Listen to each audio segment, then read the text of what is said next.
ఎవరికి కూడా జరగకూడదని నేను కోరుకుంటున్నానండి. నాకు న్యాయం చేయవలసిందిగా నేను అందరినీ కోరుకుంటున్నానండి. నేను లా స్టూడెంట్, లా ఫైనల్ ఇయర్ చదువుతున్నాను. గత 1.5 సంవత్సరం క్రితం మా అమ్మగారికి కడుపులో నొప్పి ఉండగా మా హాస్పిటల్కి తీసుకెళ్ళామండి. హాస్పిటల్ పేరు రేష్మా మల్టీ స్పెషాలిటీ హాస్పిటల్. ఆ హాస్పిటల్లో టి రమణయ్య అనే ఒక డాక్టరు మా అమ్మగారికి హెర్నియా ఉందని చెప్పారు. దాంతో ఆయన ట్రీట్మెంట్ స్టార్ట్ చేశారండి. కొన్ని రోజుల తర్వాత హెర్నియా ఆపరేషన్ చేయాలి అని చెప్పారు ఆయన. సరే ఆపరేషన్ చేస్తారు కదా అని చెప్పేసి ఆరోగ్యశ్రీ కింద రెయిన్బో హాస్పిటల్కి ఆయన రిఫర్ చేశారండి. రిఫర్ చేసిన తర్వాత స్కాన్ రిపోర్ట్స్ తీశారు. స్కాన్ రిపోర్ట్స్లో అమ్మకి క్యాన్సర్ కణాలు ఉన్నట్టు వచ్చింది. ఆయన ఆ విషయం మాకు చెప్పకుండా సర్జరీ చేసేసాడు. అమ్మ 2 నెలలు నరకయాతన అనుభవించి చనిపోయారండి. ఏదైతే ఆ స్కాన్ రిపోర్ట్స్ మాకు చూపించకుండా ఇట్లా ఈ విధంగా చేశాడో మాకు చాలా అన్యాయం జరిగింది. ఆ విషయము నేను అమ్మ చనిపోయిన తర్వాత ఆయన అడిగాను నేను, సార్ మా అమ్మగారు ఎందుకు చనిపోయారు? తర్వాత నేను స్కానింగ్ రిపోర్ట్స్ ఇంకోసారి తీపించడం జరిగింది. నాకు డౌట్ వచ్చి ఆయన టెన్షన్ పడుతూ వణుకుతూ మాట్లాడాడు. ఇంకోసారి స్కానింగ్ రిపోర్ట్స్ తీపిస్తే దాంట్లో స్కానింగ్లో అమ్మకి క్యాన్సర్ ఉన్నట్టు వచ్చింది. మేము అడిగాము, సార్ దీంట్లో క్యాన్సర్ ఉన్నట్టు ఉంది, మీరు ఎట్లా ఆపరేషన్ చేశారు? క్యాన్సర్ ఉంటే చేయకూడదంట కదా అని చెప్పేసి అడిగితే, లేదు మస్తాన్ ఆపరేషన్ ముందు లేదు, ఉంటే నేను చేయను, ఇది సడన్గా ఎక్కడి నుంచి వచ్చిందో నాకు అర్థం కావట్లేదు అన్నారు.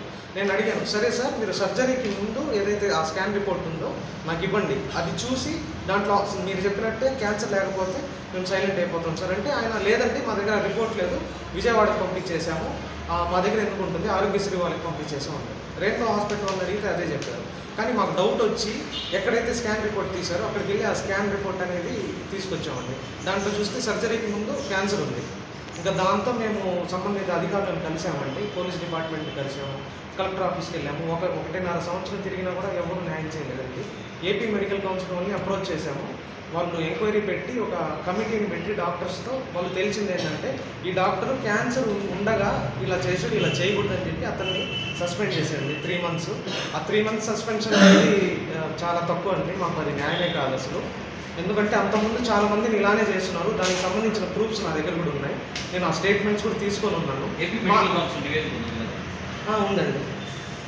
ఇది ఏపీ మెడికల్ కౌన్సిల్ యొక్క సస్పెన్షన్ ఆర్డర్స్ అండి. ఇది 3 months పిలిచి ఎంక్వైరీ జరిగింది. వాళ్ళు ఒక కమిటీ పెట్టుకొని ఆల్మోస్ట్ 1 year 2 months ఎంక్వైరీ చేశారు. చేసి కొన్ని ఇంకా చాలా డిపార్ట్మెంట్స్ ఉన్నాయండి, వాటన్నిటికి పంపించాము. వీళ్ళందరూ ఎంక్వైరీ చేసి ఫైనల్గా అక్కడిని సస్పెండ్ చేశారు. అది కూడా 3 months ఏనండి. ఒక మనిషి ప్రాణం 3 months అయినా అదొకసారి మనందరికీ తల్లి ఉన్నారు, ఒక్కసారి ఆలోచించండి. ఒక మనిషి ప్రాణం 3 months. నాకు నేను మీ మీడియా మిత్రులందరినీ కోరుకోలేదు ఒకటే, మా తల్లికి జరిగినట్టు ఇంకెవరికి జరగకూడదు. ఇలాంటి కేసులు ఇంకా చాలా ఉన్నాయంటే నేను డైరెక్ట్గా వెళ్ళి ఎంక్వైరీ చేశాను పేషెంట్ ఫ్యామిలీస్తో. ఆ రెయిన్బో హాస్పిటల్లో ఎన్నో అవకతవకలు జరుగుతున్నాయి.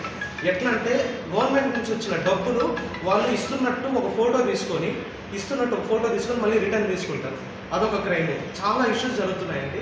నేను సిబిసిఐడి వాళ్ళని కోరుకునేది ఏంటంటే, అక్కడ సమగ్ర విచారణ జరిపి ఏదైతే ఉన్నాయో ఎంతమంది ఆయన దగ్గర ఆ రెయిన్బో హాస్పిటల్లో ఈ టి రమణయ్య అనే వీళ్ళిద్దరి దగ్గర ట్రీట్మెంట్ తీసుకున్న పేషెంట్స్ ఎంతమంది బతుకున్నారో ఎంతమంది చనిపోయారో లిస్ట్ తీస్తే మీకే తెలుస్తుందండి. ఈ 3 months సస్పెన్షన్ అనేది మాకు అసలు న్యాయమే కాదు. అతన్ని పర్మనెంట్గా సస్పెండ్ చేయాలని కోరుకుంటున్నాను. ఈ రెయిన్బో హాస్పిటల్ మీద ఎటువంటి యాక్షన్ తీసుకోలేదండి ఇప్పటి వరకు. ఆ హాస్పిటల్ మీద కూడా యాక్షన్ తీసుకోవాలని కోరుకుంటున్నాను. దయచేసి మీ మీడియా మిత్రుల సహాయం కూడా మాకు కావాలండి. మా కుటుంబానికి న్యాయం చేయాలని కోరుకుంటున్నాను.